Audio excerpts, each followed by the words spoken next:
How to download Alight motion application on your device. So hello guys, welcome back to my YouTube channel. In this video I'll be showing you how you can easily download your Alight motion application on your Android device.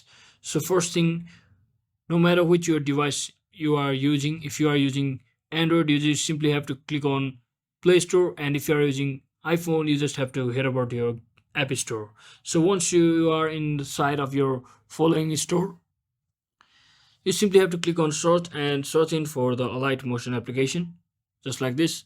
And once you search in for that Alight motion, as you can see, its logo is just like this. For your verification, it has over 100 million plus downloads, so simply click on it and just hit the install button and wait for some time for it to be downloaded and installed on your device. So once it gets downloaded, you can simply wait for its installation, just like that.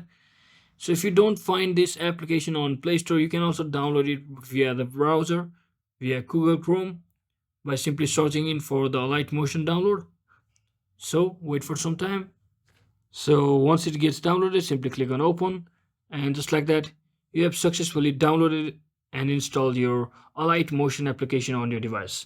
So hope this video was helpful guys. If it was, don't forget to like and subscribe to the channel. See you on the next one.